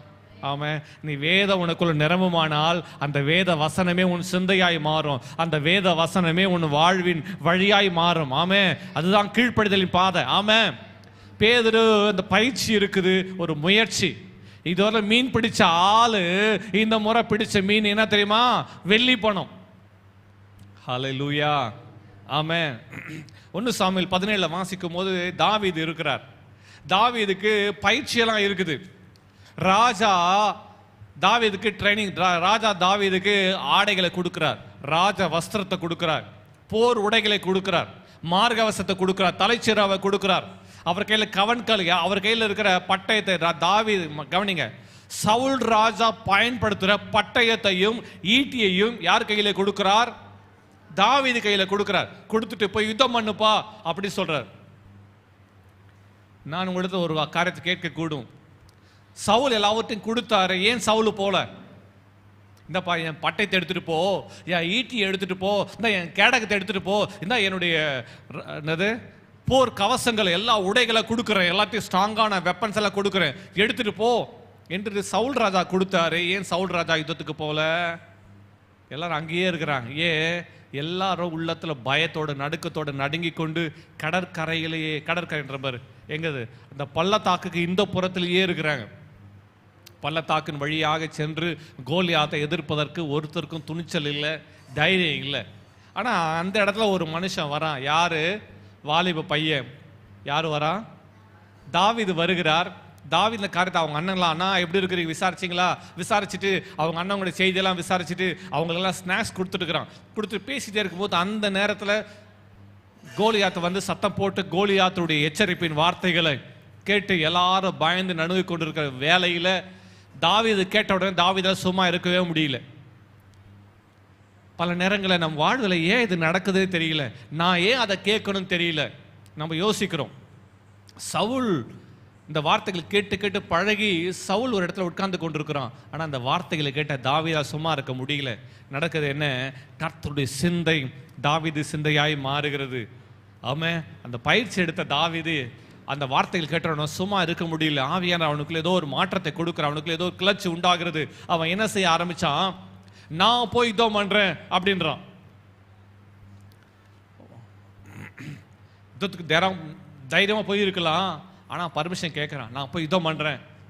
உடனே என்ன செய்தாங்க? அவனை கொண்டு போய் ராஜா கிட்ட விட்டுறாங்க. ராஜா எல்லாத்தையும் செக் பண்ணிட்டு, அப்பா அவன் சின்ன வயசுல இருந்து இல்லை, அவன் வந்து பிறந்ததுலேருந்தே அவனுக்கு யுத்த வீரனா அவனை ட்ரைனிங் கொடுத்துட்டாங்க. அவன் உருவத்தை பார்த்தியா, அவன் ஹைட்டை பார்த்தியா, வெயிட்டை பார்த்தியா, எல்லாத்தையும் எக்ஸ்பிளைன் பண்ணிருக்காங்க. தாவீது அதெல்லாம் எதையுமே அவன் மைண்ட் பண்ணல. ஜீவனில் தேவனை நிந்திக்கிறதுக்கு விருத்த சேதனம் இல்லாத மனுஷன் ஏமாத்திரம், அதுதான் அவனுடைய வைராக்கியம். நான் போய் யுத்தம் பண்ற சொல்றான். டீனேஜர், 17 years old டீனேஜர் யுத்தத்துக்கு போறான். அவன் போகும்போது அவங்ககிட்ட பட்டயமோ ஈட்டி எந்த வெப்பனும் இல்லை. அவன் ஆஸ் யூஷுவலாக யூஸ் பண்ணுற மாதிரி கையில் ஒரு கோலம், கவன்கல், தூண்டில், நம்ம என்ன சொல்லுவது, விண்டில் கோலா என்ன சொல்லுவாங்க, உண்டிக்கோலா, ஓகே, கல் வச்சு அடிக்கிற அதுதான் அந்த ஸ்லிங்கு. அவன் அந்த ஸ்லிங் எடுத்துகிட்டு போகிறான். அவன் எடுத்துகிட்டு அவன் யுத்தத்துக்கு போகிறான். எல்லாம் பார்க்குறாங்க, என்னப்பா லாஜிக், அங்கே லாஜிக்கல் திங்கிங் இருக்கு, லாஜிக் இருக்காங்க. ஒரு யுத்தத்துக்கு போனால் அவங்ககிட்ட என்ன இருக்கணும் சொல்லுங்க? வெப்பன் இருக்கணுமா? அட்லீஸ்ட் ஒரு கத்தியாவது, ஒரு துண்டு கத்தியாவது வச்சுட்டு போப்பா சொல்லுவாங்களா? சொல்ல மாட்டோமா? கத்தி கூட இல்லை அவன்கிட்ட. கர்த்தர் வழிகள், கர்த்தர் என்ன செய்ய தெரியுமா? இது இருந்தாதான் இது நடக்கும்னு நினைக்கிற, நீ கேபிட்டல் இருந்தால் தான் பிஸ்னஸ் ஸ்டார்ட் பண்ண முடியும்னு நினைக்கிற, இது இருந்தால் தான் அதை மாற்ற முடியும்னு நினைக்கிற, ஆண்டவரால் பெரிய பெரிய ஆட்களை விழுத்த சாதாரண ஒரு சின்ன கூழாங்கல்லு போதும். ஒரு ஆமென் சொல்லுங்க பார்க்கலாம். அல்லேலூயா. கர்த்தர் லாஜிக்கல் திங்கிங்கே இல்லை. கர்த்தரோட வழிகள் வித்தியாசமானது. அந்த வழிகளை தாவீது நடப்பதற்கு ஆயத்தமா இருந்தார். பயிற்சி இருந்தது, அதை அவன் முயற்சி செய்கிறார். ஆமென். இஸ்ரவேலி சேனையும் இந்த பக்கத்தில் அப்படியே நின்று கொண்டே இருக்கு. எல்லாம் பார்க்கறாங்க. எல்லார் கண்களை கவனிங்க. பேதுரு போகும்போது எல்லாருடைய கண்களும் ஒரு படகு மேல இருந்துச்சு. இப்போது தாவீது போகும்போது எல்லாருடைய கண்களும் கவனிங்க, 2 சேனையுடைய கண்களும் யார் மேல இருக்குது? எல்லார் கண்களும் போற அந்த சின்ன பையன் மேலேயே இருக்குது. ஒரு டீனேஜ் பாய் மேலேயே இருக்குது. அவன் அவளுக்கு எதிராக ஓடி அவன் கவன் கல் எடுத்து வாசிக்கலாம். verse 17 Psalm 49 1 சாமுவேல் 17ஆம் அதிகாரம் 49ஆம் வசனத்தை வாசிக்கலாம். 49 தன் கையை அடைப்பத்திலே போட்டு அதிலிருந்து ஒரு கல்லை எடுத்து கவனிலே வைத்து சுழற்றி பேசுற நெற்றியிலே பட எறிந்தான். அந்த கல் அவன் நெற்றியில் பதிந்து போனதினால் அவன் தரையிலே முகங்குப்புற விழுந்தான். ஒரு ஆமென் சொல்லுங்க பார்க்கலாம். ஆமாம். ஒரு ஜெயண்ட்டை வீழ்த்ததுக்கு ஒரு சின்ன ஸ்டோன் போதும். கூழாங்கல். கூழாங்கல்லாலே கோலியாத் விழுந்தது லேசான காரியம். லேசான காரியம் ஆண்டவருக்கு. எல்லாம் சொல்லுங்க, லேசான காரியம். எல்லாம் சொல்லுங்க, லேசான காரியம். கூழாங்கல்லால கோலியாத்தை வீழ்த்தினது லேசான காரியம். உங்களுடைய பிரச்சனைகள், போராட்டங்கள் கவனிங்க. இந்த கூழாங்கல் எதை குறிக்கிறது? ரேமா வார்த்தை, கர்த்தருடைய வசனம், வசனத்தின் வழி. அடுத்தது கீழ்ப்படிதலின் வழி. 3வது கர்த்தர் உன் உள்ளத்துல கொடுத்த ஏவுதல், இன்ஸ்பிரேஷன். அதை செய்வதற்கு, செய்து முடிப்பதற்கு அவன் அதற்கு ஆயத்தமாயிருந்தான். விட்டு கொடுத்தல் என்ற கல் அவன் பயன்படுத்த கல்னா தெரியுமா? கர்த்தருக்கு விட்டு கொடுத்தல். நான் கர்த்தருக்கு விட்டு கொடுக்கிறேன், கர்த்தரின் பயன்படுத்த அர்ப்பணிக்கிறேன். அது அர்ப்பணிப்பின் கல், கர்த்தருடைய அனுக்கிரகத்தின் கல். ஆமென். அல்லேலூயா. அவன் அடிச்ச மாத்திரத்திலே அவன் முகம் குப்புற விழுந்தான். உங்களுக்கு விரோதமாக இருக்க எல்லா பிரச்சனைகளையும் வீழ்த்த, போராட்டங்களை எல்லாவற்றையும் மாற்ற ஒரு கல்லு போதும். ஆமென். அல்லேலூயா. அந்த கல் எங்கேருந்து வந்து தெரியுமா?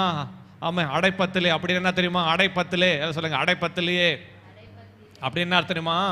சேர்த்து வைக்கிறது. ஆமாம், சேர்த்து வைக்கிறது. கர்த்தருடைய வசனத்தை உள்ளத்துல சேர்த்து சேர்த்து வச்சிருப்பீங்கன்னா, ஒரு வார்த்தை கர்த்தருடைய வசனத்தை கர்த்தருடைய வார்த்தையில தியானிச்சு உள்ளத்துல வைத்திருப்பீங்கன்னா, திடீரென்று உள்ளத்துல புறப்படுகிற ஒரு வார்த்தை, அது ஒரு வசனம், ஒரு செயல், ஒரு தாட்டு, திடீரென்று கர்த்தத்துல புறப்படுகிற ஒரு சிந்தை. ஆமா சொல்லுங்க, சிந்தை. கர்த்தர் திடீர்னு கொடுக்கிற ஒரு தாட். ஆமா, கர்த்தருடைய நினைவுகள், கர்த்தருடைய வழிகள். அந்த சிந்தை ஆண்டவர் தாவீது உள்ளத்துல ஒரு சிந்தையை போட்டிருக்கிறார். என்ன சிந்தை தெரியுமா? பட்டயத்தை எடுத்து தட்டி பார்க்குற, எதுவுமே நடக்கல. அப்போ நினைச்சிட்டார் என்ன தெரியுமா? கர்த்தருடைய சிந்தை. கர்த்தர் சொல்லியிருப்பார். அவனுக்கு ஒரு பதற்றம் ஆயிட்டு இருக்கும். என்ன எல்லாம் இது செய்ய சொல்றாங்க, அதை செய்ய சொல்றாங்களே, இப்படி பண்ணுறாங்க, இப்படி பண்றாங்களே, எல்லாத்தையும் அவன் யோசித்து பார்த்துருப்பா. கொஞ்ச நேரம் தாவீது அமைதியாக உட்கார்ந்துருப்பாரு. என்ன செய்யலாம்? கர்த்தர் சொல்லியிருப்பாரு. அவன் உள்ளத்துல வந்திருக்கும், கர்த்தர் எந்த வெப்பனும் இல்லைப்பா, சத்துரு இழுத்ததுக்கு உங்ககிட்ட இருக்கிற வெப்பனே போதும். அவன் ஒன்றும் இல்லாமல் கேஷுவலாக நடந்து போகிறார். பதற்றமாக யுத்தத்துக்கு போகிறவங்க தோத்துடுறாங்க. ஆனால் ரிலாக்ஸ்டாக அவன் யார் என்பதை தாவீது அறிஞ்சிருந்தான். அவனுக்குள்ள என்ன இருக்கிறது தாவீதுக்கு தெரியும். அவன் பல நேரத்தில் இதை படி, இந்த கொஸ்டின் படிச்சு, அந்த கொஸ்டின் படிச்சு, அந்த கொஸ்டின் படிச்சான். அந்த எக்ஸாமுக்கு முன்னாடி நாள் கொடுப்பாங்க பாரு, ஒரு டென்ஷனு. நான் 10th ஸ்டாண்டர்ட் படிச்சுட்டு இருந்தேன் சொல்கிறேன், நடந்த காரியத்தை சொல்கிறேன். என்னுடைய டியூஷன் மாஸ்டர் ஒருத்தர் இருந்தார். அவர் ஒரு ஏத்திஸ்ட். மேக்ஸ் எக்ஸாம் நாளை காலையில் 10 o'clock மேக்ஸ் எக்ஸாம் இருக்குது. Government exam. அதுக்கு முன்னாடி நாள் நைட்டு தான் அதை நடத்துவார். சரியாக 9 o'clock ஸ்டார்ட் பண்ணுவார். நடந்த உண்மை சம்பவத்தை சொல்கிறேன். இரவு நைட் 8 or 9 o'clock டின்னர் முடிச்சுட்டு வந்து உட்கார்ந்தா அவர் வந்து எப்போவுமே எவ்ரி இயர் என்ன பண்ணுவார், அந்த சீக்ரெட் யாருக்கும் சொல்ல மாட்டார். நைட்டு 9 o'clock 8 o'clock தெரியல, அப்போ ஸ்டார்ட் பண்ணுறார். ஸ்டார்ட் பண்ணி அவர் மேக்ஸ் சப்ஜெக்ட் நடத்துகிறாரு. என்ன நடத்துகிறாரு, இப்படியெல்லாம் கொஸ்டின்ஸ் கேட்கல, இப்போலாம் டெஸ்ட் பண்ணுவாங்க சொல்லிட்டு நைட்டு ஸ்டார்ட் பண்ணுறார். ஸ்டார்ட் பண்ணி இந்த சம் இப்படி போடுவாங்க, அப்படி போடுவாங்க, இப்படி போடுவாங்க சொல்லிட்டு இஷ்டத்துக்கு பயங்கரமாக போட்டுகிட்டே இருக்கிறார். இப்படி கொஸ்டின் கேட்பாங்க, அப்படி கொஸ்டின் கேட்பாங்க, இப்படி பண்ணுவாங்க, அப்படி பண்ணுவாங்க எல்லாம் சொல்லிகிட்டே இருக்கிறார். அப்போது அந்த டியூஷன் சென்டரில் நான் தான் லீடர். உட்காந்துட்டு பேசிகிட்டு இருக்கிறேன். ஒரு கட்டத்துக்கு மேலே என்னால் என்ன சொல்கிறது, கிராஸ் பண்ணவே முடியல, புரிஞ்சுக்கவும் முடியல. அப்போ தான் நான் ஆண்டவரை ஏற்றுக்கொண்ட புதிதாய் பிறந்த குழந்தைய போல் 1 வருஷ குழந்தையாக இருக்கிறேன். 1 வருஷ குழந்தை இயேசு ஏற்றுக்கொண்ட 1 வருஷ குழந்தை நான். பேசிகிட்டே இருக்கிறாரு. ஒரு கட்டத்து மேலே தூக்கமே வர மாதிரி ஆயிடுச்சு. தூக்கத்தை சமாளிப்பதற்காக பக்கத்தில் திரும்பி, அப்பா ஏதாவது கொடுப்பா, ஸ்நாக்ஸ் ஏதாவது கொடுங்கப்பா அப்படின்னு சிக்னல் கொடுக்குறேன். பார்த்துட்டார், எவ்வளோ சீரியஸாக நான் நடத்திட்டு இருக்கிறேன். இன்னும் மேக்ஸில் நீ அவுட்டு அப்படின்றாரு. என்னது மேக்ஸில் அவுட்டுன்னு மனசெல்லாம் இன்னும் லேப்டாப்பு மனசெல்லாம் அடிச்சுக்குது. என்னையா அந்த மனுஷன் வாயை வச்சுட்டு சும்மா இல்லாமல் கவர்மெண்ட் எக்ஸாம் எழுத போகிறோம், நம்மளை அவுட்டுன்றாரு. அப்புறம் கண்ணை அங்கேயே வச்சுட்டு இருந்தேன். மறுபடியும் நடத்துறா நம்ப மாட்டீங்க. விடிகாலம் 4 மணிக்கு தான் முடிச்சாருங்க. 10 மணிக்கு எக்ஸாமு, நைட்டில் நடக்கிற கிளாஸ்ன்னு சொல்கிறேன். அப்போ தான் சொல்லிக் கொடுப்பாரு, எவ்ரி தான் பண்ணுறது. 4 மணிக்கு தான் முடித்தார். எல்லாத்தையும் முடிச்சுட்டு கோபம் அவருக்கு, பிரேக் கூட போகல, எல்லாத்தையும் முடிச்சுட்டு நீ தேர மாட்டேன் சொல்லிட்டு போயிட்டார். நான் அதெல்லாம் முடிச்சுட்டு கர்த்தாவே ஸ்தோத்திரம் நீங்கள் பார்த்துக்கோ. அப்போ தான் ஏசு ஏற்றுக்கொண்டு புதுசு ஸ்தோத்திரம் சொல்லிட்டு அந்த மேக்ஸ் எக்ஸாம் போய் எழுதியாச்சு. மேக்ஸ் எக்ஸாம் எழுத உட்காந்து கொஸ்டின் பேப்பர் வாங்கிட்டு படிச்சுட்டே இருக்கிற. முதல்ல கொஸ்டின்ஸ் எல்லாம் படிச்சுட்டு தானே எழுதணும். அது படிச்சுட்டே இருக்கிற ஒரு 10 நிமிஷத்தில் அப்படியே ஒரு நல்ல என்ன வருது, தூக்கம் வர ஆரம்பிச்சிச்சு. பக்கத்தில் பார்த்தா ஒரு அரை மணி நேரம் இருக்க ஒருத்தன், சார் அடிஷனல் சீட்டு நான் பாரு, மனசு டப்புனுச்சு. என்னது அடிஷனல் சீட்டா, நம்ம உன்னை எழுதவே இப்போதான் ஸ்டார்ட்டே பண்ணியிருக்கிறோம், அடிஷனல் சீட் கேட்குறானே சொல்லிட்டு வாங்கி, அப்பா என்னென்ன எழுதணுமோ எல்லாம் தெரிஞ்சதெல்லாம் முதல்ல எழுதியாச்சு. 1 மார்க் எழுதியாச்சு, அப்புறம் 2 மார்க்ஸ் எழுதியாச்சு, என்னென்ன தெரியுமெல்லாம் அது எழுதியாச்சு. எழுதி முடிச்சுட்டு எக்ஸாம் முடிச்சுட்டு வந்து எல்லாத்தையும் போட்டுட்டு வீட்டில் தூங்கியாச்சு. ரிசல்ட் வந்தது. நீ எதுலனா தேர்வு, ஏன் சப்ஜெக்டில் மேக்ஸில் தேரவே மாட்டேன்னாரு. அந்த மேக்ஸில் 93 மார்க்ஸ் எடுக்க ஆண்டவர் உதவி செஞ்சார். அவர் அவுட்டுன்னாரு, கர்த்தர் தூக்கிட்டாரு. ஆமே. அந்த 7 மார்க்ஸ் எதில் போச்சு தெரியுமா, அந்த தூக்கத்தில் சாமன்றி பார்த்திங்களா 7 மார்க்ஸ். ஒரு கோடை இப்படி போடுவதற்கு பிறகு கோட்டை மாற்றி போட்டேன், இல்லைன்னா சென்டம் நான் அன்னைக்கு சென்டம் நான். நிச்சயமாகவே தேவன் அன்றைக்கு என்னை உயர்த்த வேண்டியது. நானே சுயமாகவே அவர் இந்த தூக்கத்தில் கோட்டை இப்படி போட்டேன்னா அப்படி போட்டேனான்ற ஒரு குழப்பத்திலேயே ஒரு கோட்டை போட்டு வந்தேன். இல்லைன்னா நீங்கள் மேக்ஸில் என்னதான் சென்டம். வீட்டுக்கு வந்த பிறகு கேட்குறாங்க, அந்த ஜாமெண்ட்ரியில் கரெக்டாக போட்டேன், ஆனால் எக்ஸாமில் நான் மாற்றி போட்டிருக்கேன், ஒரு கோடை மாற்றி போட்டதுனால 93 மார்க்ஸ். இல்லைன்னா எந்த மனுஷன் நீ அவுட்டுனாரோ அவருக்கு 2 பூஜ்ஜியம் கொடுக்கலான்னு நினச்சேன்.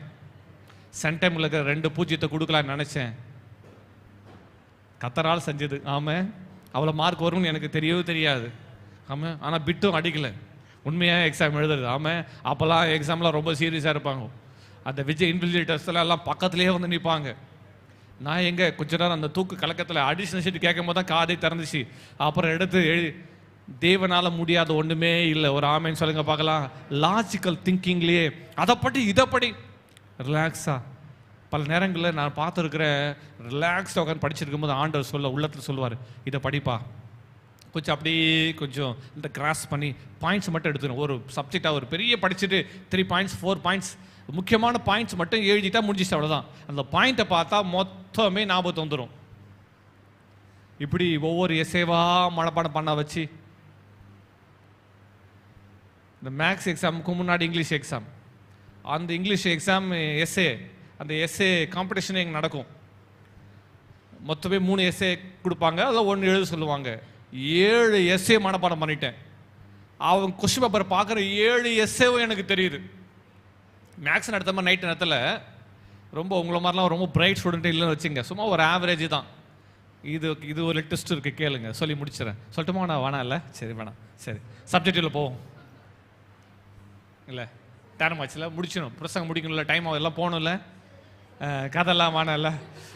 10th எக்ஸாம் எழுதுகிற பாப்பாவுக்கு தான் தெரியுது யார் என்ன சொன்னா. நீங்கள் சொல்லுங்க, எங்கள் அப்பாவுடைய டார்ச்சர் தாங்கலை,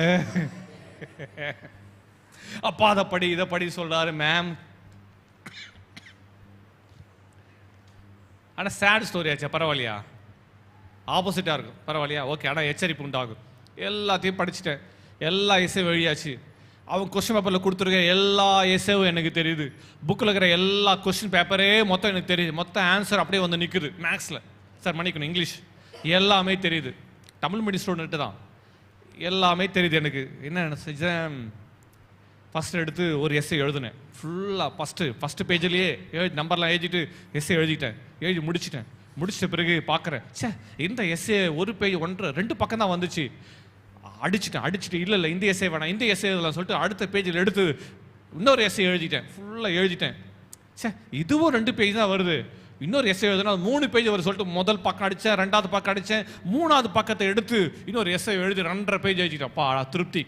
இது மாதிரி என்ன செஞ்சேன், இங்கிலீஷில் ஓவர் கான்ஃபிடென்ஸு எக்ஸாமுக்கு ஆகலை. இப்படி எழுதிட்டு எல்லாத்தையும் எழுதி முடியும், அடிஷ்னல் பேப்பர்லாம் வாங்கி எல்லாத்தையும் எழுதிட்டு இஷ்டத்துக்கும். அதுக்கு பிறகு ஒரு குறிப்பிட்ட டைமுக்கு பிறகு நான் எஸ்எல்லாம் எழுதி முடிக்கவோ பார்த்தீங்கன்னா 2 hours ஆயிடுச்சு. இன்னும் 1 hour தான் இருக்குன்றாங்க. எஸ்ஸை எழுதி முடிக்கிறதுக்கே அவ்வளோ நேரம் ஆயிடுச்சு. அதுக்கு பிறகு வேகமாக உட்காந்து மற்றதெல்லாம் எழுதி முடிச்சுட்டு வந்தேன். மேக்ஸில் 93, இங்கிலீஷில் 39. ஆனால் எல்லாம் தெரியும். 7 எஸ்ஏவும் மெமரைஸ் பண்ணிட்டேன். எத்தனையோ முறை காம்படிஷன் வச்சு எல்லா எஸ்ஏவும் எழுதிட்டேன். எல்லா கேள்விக்கும் பதில் தெரியும்.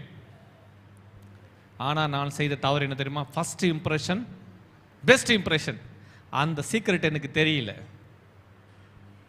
எவனா ஃபஸ்ட்டு பேஜில் ஆன்சர் எழுதி அதை அவர் பார்த்து ஃபுல் மார்க் கொடுத்துட்டு நல்லா படிக்கிற பையன் பான அவர் போட்டு போயிருப்பார். சும்மா இல்லாமல் ஃபஸ்ட்டு எஸ்ஏ தெரியும் அவுட்டு, செகண்ட் எஸ்ஏ தெரியும் அது வேணாம் சொல்லிட்டு நல்ல வேலை அந்த 3வது எஸ்ஸோட விட்டேன். பார்டர் மார்க் எடுத்து பாஸ் பண்ணேன். வந்தா மேக்ஸில் 93 அவரால் நம்பவே முடியல. இங்கிலீஷில் ஆப்போசிட்டு 39. பல நேரங்களில் நாம என் வழி அது சுயத்தின் வழி. நான் ஆரம்பத்தில் சொன்ன செய்தி தலைப்பில் சுயத்தின் வழி, என் நினைவுகள் என் வழிகளாய் மாறுகிறது. என் நினைவுகள் இந்த எஸ் சரியில்லை அவள் அடிச்சிரு, அந்த எஸ் தெரியல. சுயத்தின் வழி, என் வழி சுயத்தின் வழி. என் நினைவுகள் மன்னிக்கிறேன், என் சிந்தைகள், என் நினைவுகள், என் எண்ணங்கள் என் வழிகளாய் மாறுது. முடிவோ 39.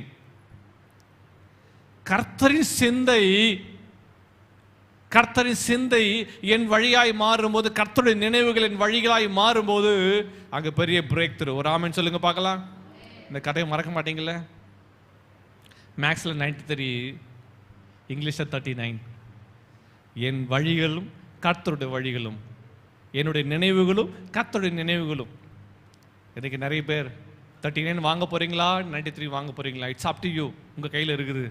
உங்கள் நினைவின்படி உங்கள் வழிகள் இருக்குமானால் முடிவு 39. பாஸ் பண்ணிடலாம், பேட் எடுத்து பாஸ் பண்ணிடலாம். இங்கே ஒருத்தர் இருக்கிறார் 39 மார்க் எடுத்துட்டு 1 மார்க்கில் மெடிக்கல் சீட் மிஸ் பண்ணார். 1 மார்க்கில் மெடிக்கல் சீட் மிஸ் பண்ணவங்க இருக்கிறாங்க. கர்த்தருடைய வழிகள் கர்த்தருடைய சிந்தைகளாக இருக்குமானால் நீங்கள் டிஸ்டிங்ஷனில் பாஸ் பண்ணுவீங்க. ஒரு யாருக்கு தெரியும்? கர்த்தருடைய நினைவுகளுக்கு அப்படி நான் விட்டு கொடுத்துருப்பேன், சென்டம் வாங்கியிருப்பேன்.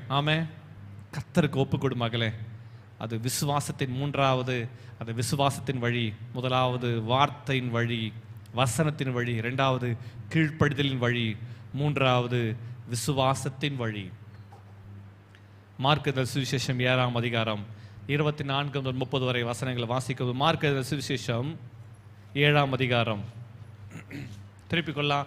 Mark chapter 7 verse 24.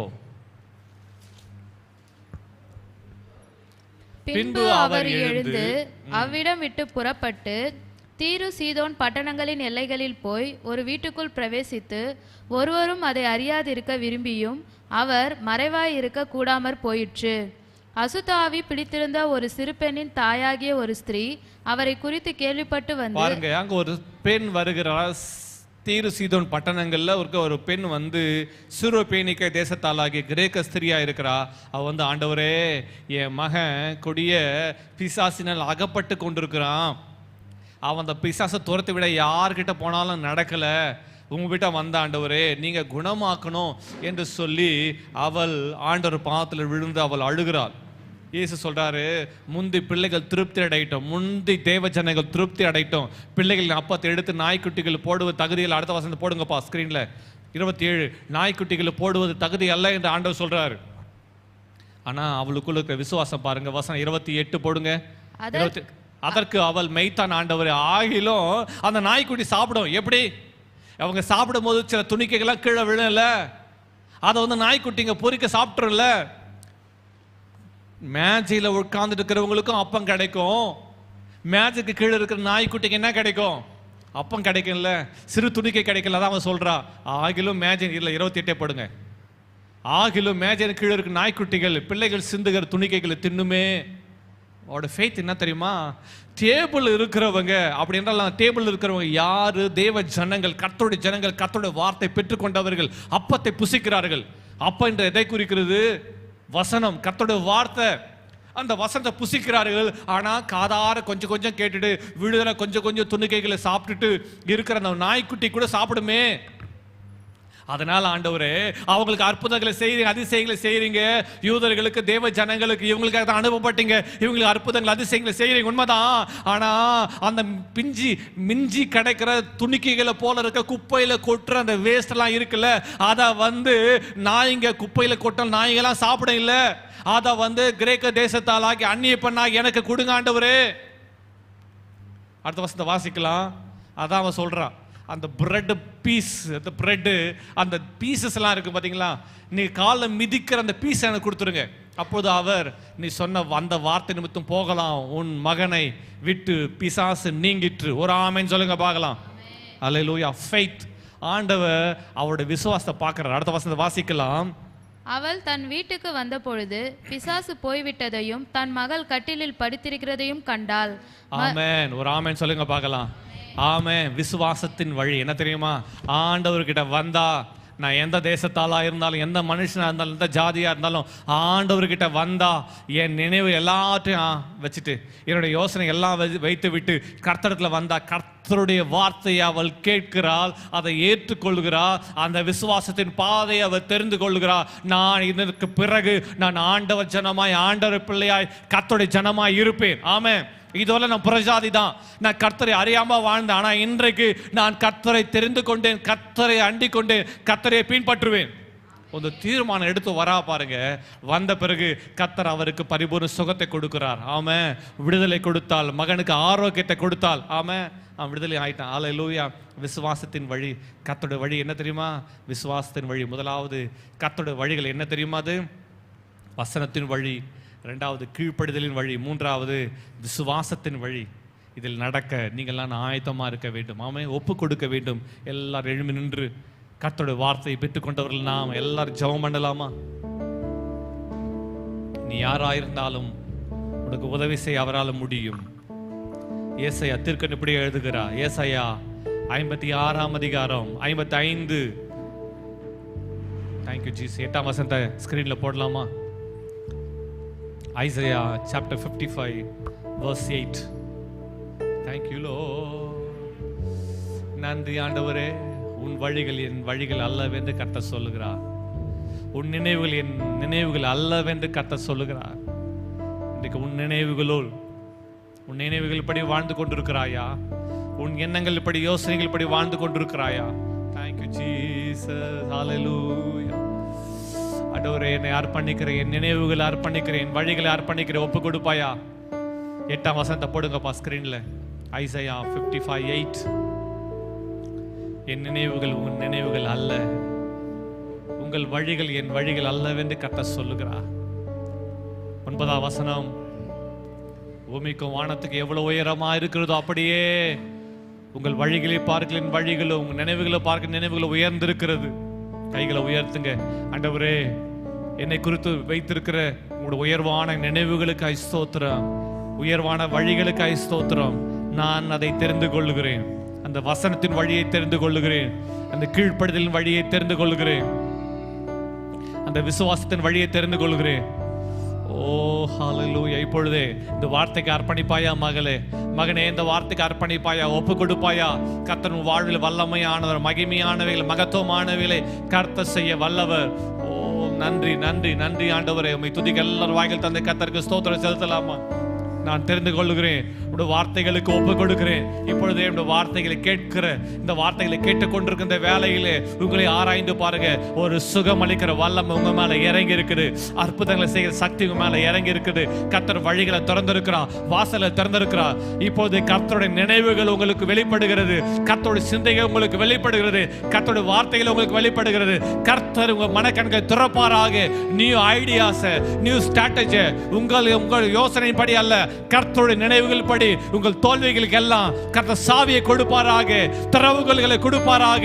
உங்களுடைய எல்லா பஞ்சங்கள், உங்கள் வேதனைகள், உங்கள் தோல்விகள் எல்லாம் ஜெயமாய் மாறுவதாக. இயேசுவின் நாமத்தினால உங்களுடைய வார்த்தையில் இருக்கிற ஜீவன், உங்களுடைய வார்த்தையில் இருக்கிற வல்லமை, உங்களுடைய வார்த்தையில் இருக்கிற அற்புதம் இப்போது ஒவ்வொரு மேல இறங்கும்படி ஜெபிக்கிறோம். இந்த வார்த்தைகளை ஆண்டவரை வாசித்து தியானிக்கிற வேலைகளை, கேட்கிற வேலைகளை தேவன் வல்லமையான கிரியைகளை செய்வீராக.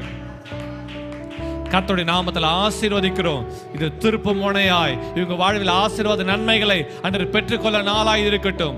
பிதா, குமாரர், பரிசுத்த ஆவியின் நாமத்தில் நம்முடைய பிள்ளைகளை ஆசீர்வதிக்கிறேன். இவர்கள் ஆசீர்வாதமாய் இருப்பார்களாக.